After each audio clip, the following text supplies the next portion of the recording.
Frequency Podcast Network. Stories that matter, podcasts that resonate. By now, nobody blinks an eye at the idea of Russian interference. For most people, the concept goes back at least 8 years to the 2016 American election. But really, it goes back decades further.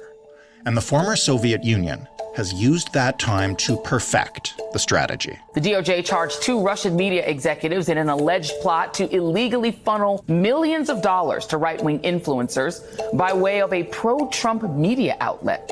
In September, we got a glimpse inside how these operations actually work, who they target, and what they hope to achieve.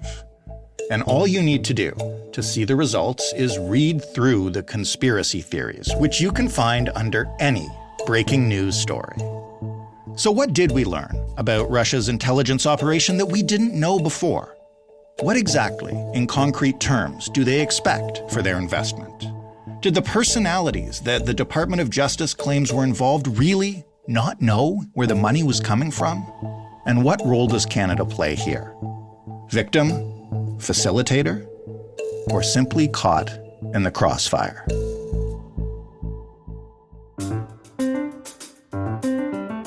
I'm Jordan Heath Rawlings. This is The Big Story.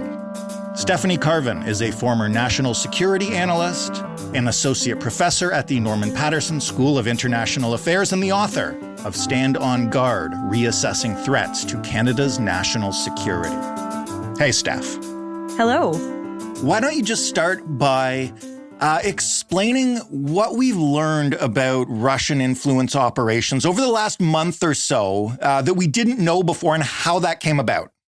So it's interesting. We learned through this Department of Justice indictment back in September that effectively the United States government had been investigating this channel, this media organization called Tenet Media, for its links with Russian entities, linked in particular to RT, which used to be called Russia Today. It's now just RT, which is effectively a mouthpiece for the Russian government. And we learned that they were being provided millions of dollars in order to produce content that was favorable to Russian interests. That's probably the short form version. But I think really kind of the two takeaways here that are important, at least in terms of what we perhaps didn't know before, is that we always assumed that there were, useful idiots. And I'm not crazy about that term, but we often hear the term useful idiots. But because there are people with sincerely held beliefs that are pro-Russia, and we should not call them idiots. These are people who have come to their own decisions. But there was always this idea that there were people out there who were, espousing pro-Russia talking points because because they weren't critical thinkers or they weren't thinking about it, or, that they were kind of perhaps ignoring their own interests. So we can leave that discussion aside, but because that wasn't the case here. These were not necessarily people who were so-called useful idiots. These were people who were paid, and in some cases, a lot of money, right? Millions of dollars.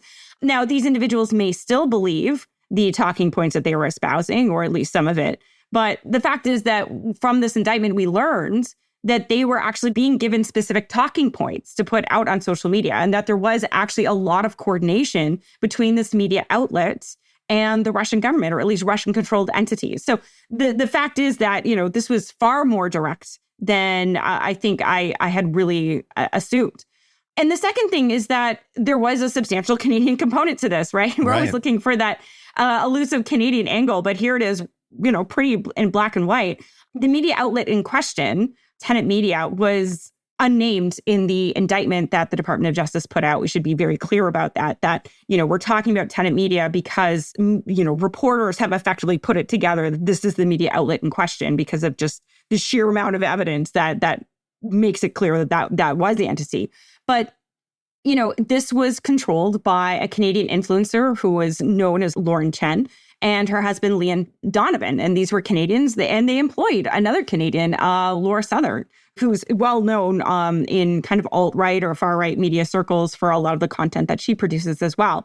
So, we often will say that, and we've seen, I've been on the podcast before talking about foreign interference, that we haven't really seen a great deal of concrete efforts, coming from Russia that's specifically aimed at Canada. And we do know that Tenet Media was aimed at the United States, but this is a pretty good example of, Russian foreign interference involving Canadians that I think we need to be concerned about. So this indictment came out of the United States, but as you mentioned, there's the always fun Canadian connection. On a serious note, though, what role does Canada actually play in this? Are we an actual target? Are we just kind of collateral damage or what? I think this is a really important question because of the way that Russia's been discussed so far in our discussions about foreign interference, at least in the different inquiries we've seen, right? And so far, we know that Canadian intelligence agencies believe our democratic processes are not directly targeted by Russian online foreign interference campaigns. But I think this case actually represents a pretty harsh reminder that Canada is not only affected, but in some ways implicated, right?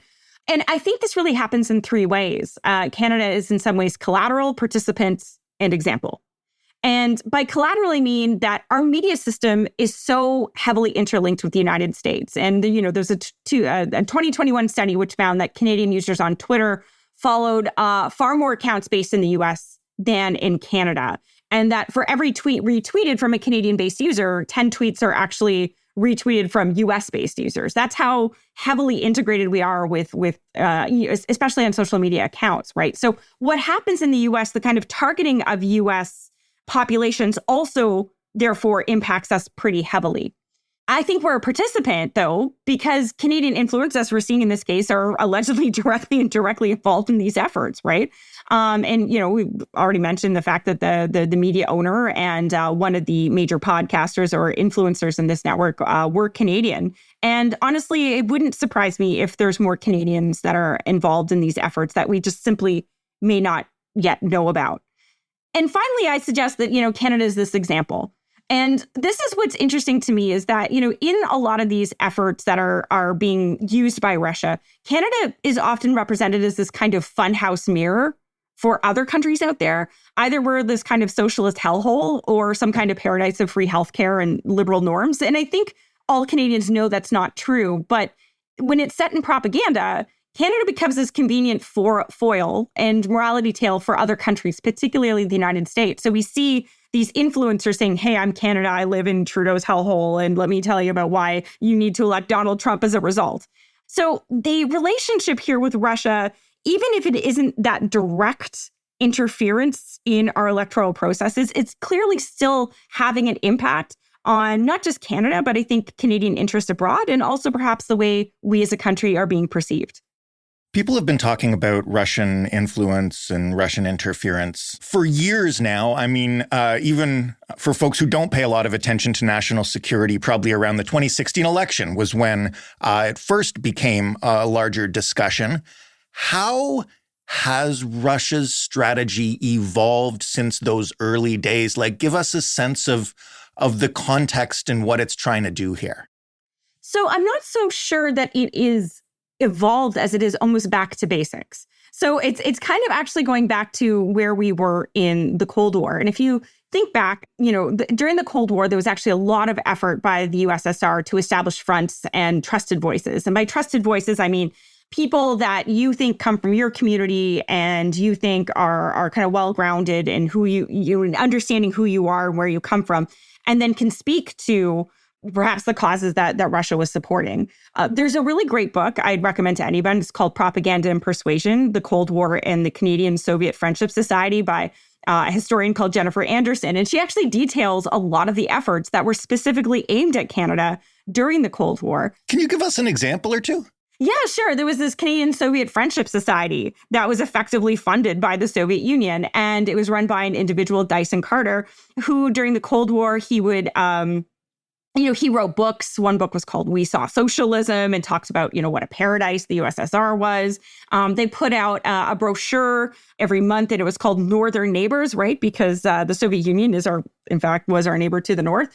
And, they would actually run these study trips that would take Canadians to the Soviet Union, and they'd see this kind of Potemkin version of the Soviet Union and how great it was and how wonderful it was. So, there really were these efforts to try and promote a more favorable version of the USSR. They also funded a lot of peace activism societies, a lot of societies that were against NATO, for example, because, obviously the Soviet Union was not a big fan of NATO and wanted to plant a seed of doubt in the minds of Canadians. But the point is that it wasn't Russians or Soviets, I should say, that were making these points to Canadians. They were trying to find Canadians in Canada who could say these things largely on their behalf, partially because they believed it, but also because, they were getting money to do so.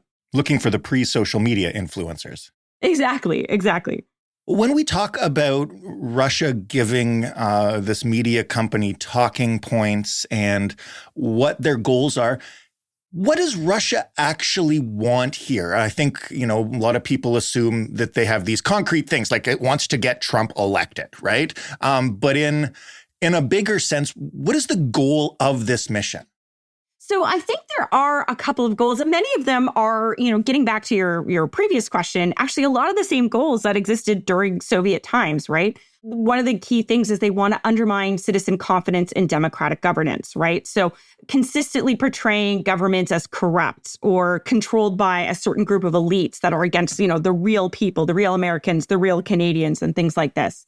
The amplification of politically divisive issues.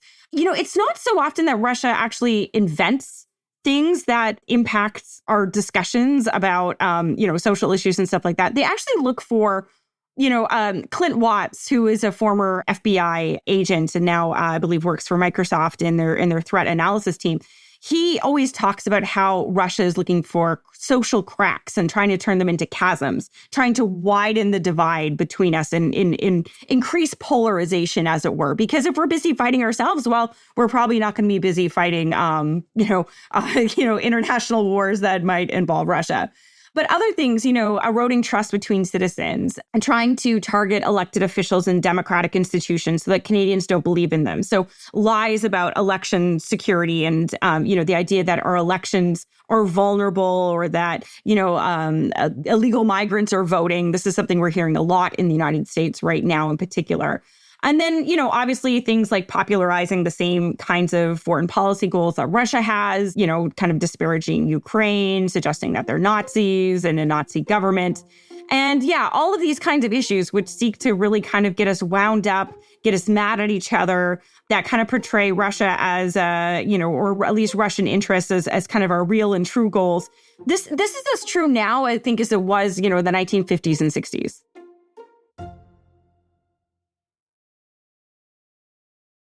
Looking at it objectively, and glancing down towards the south, how successful would you say they've been so far?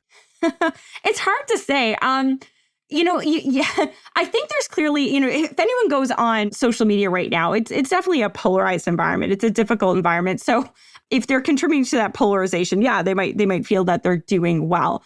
But from a national security perspective, I think the key thing to remember, it's hard to measure the impact. I think the view from an organization or a security agency like the Canadian Security Intelligence Service or the Communications Security Establishment, both are two kind of spy agencies, is not that they're not trying to measure success. They're looking at the fact that it's happening in the first place, right? That's the problem. And the fact that they're even trying to influence our discourse is, I think, what the problem is. It's not so much whether or not it's successful, right? It's if you think about it, if we use a criminal analogy, it's not so much that someone has successfully robbed a bank. It's the fact that they're trying to do it in the first place that you're trying to stop.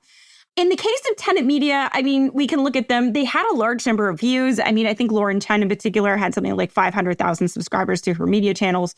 But, there were larger accounts out there, right? Ones that may not be being sponsored by, or probably aren't being sponsored by Russia. How do you tell the difference? That's a really good question. I'm not sure we can. This investigation involved intelligence, police sources, banking records, all these different kinds of things. So what would be interesting, I think, is we do see more investigations like this going forward. But it is, I think, in some ways telling that, this happened in the United States, which tends to take a much more aggressive enforcement on these kind of foreign interference issues than I think perhaps Canada does. And I want to ask you about that in a minute. But first, as the details began to emerge and sort of, as you mentioned, the DOJ might not have named names, but reporters started digging and were very quick to find a number of these influencers. What surprised you about the specifics and the details in this report about what they were doing? Did anything? What is interesting to me, I think, was the way that in some ways it was so blatant, right? This is, here's some talking points. We would like you to put these in. The kind of negotiations that were clearly taking place between Tenet Media and this Russian-controlled entity about, what is a plausible argument and what isn't a plausible argument. The fact that some of the influencers don't seem to have really questioned where a lot of this money was coming from, but seem to have been happy to just report things that they were asked to either report or say. And, the fact that we've heard so much in recent years about the Russian bot narrative, right? The idea that there's online fake accounts that, really artificial intelligence and deep fakes are going to change our perception of reality. And there's going to be all these fake accounts that are going to shift our perception online. That's not what Russia's doing here. Russia is looking for real human people that people know and trust to spread messages. They're not turning to artificial intelligence, at least not yet. They're not turning to deepfakes, that they really felt like, perhaps some of the old ways were the best, even if it's being applied to a new media environment. When you look at what people alleged to have been involved in this have said since the indictment came out, you used the term useful idiots before. I guess a lot of these folks have denied that they knew where sometimes substantial amounts of money was coming from. As somebody who studies this stuff, do you find that credible?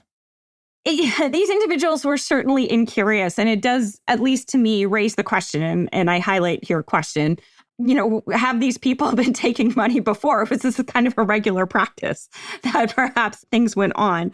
But perhaps they knew enough not to ask, right? And let's be clear, in some cases, these people were making $100,000 for, running an episode, right? $100,000 for a podcast sounds pretty good. I would think so, right? For someone who perhaps runs a podcast. And so, the amount of money here, either these individuals knew not to ask questions, perhaps because they had done it before, perhaps they just didn't want to know, or perhaps that was their sense of self-worth, right? Yeah, yes, I am worth this amount of money. My content is this. I generate so many views.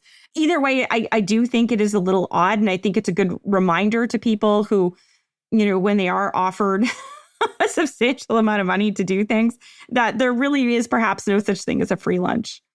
When you look at the landscape in which this is occurring, United States or, as you mentioned, sort of lesser, but still caught by the fire in Canada, what concerns you most going forward? I'm concerned we're not learning lessons, right? This past weekend, there was a church burning in Quebec. And to be clear, the church was deconsecrated. The church was being converted into condos. And it was, unfortunately, there was a fire and this historical building appears to have been substantially damaged, if not destroyed.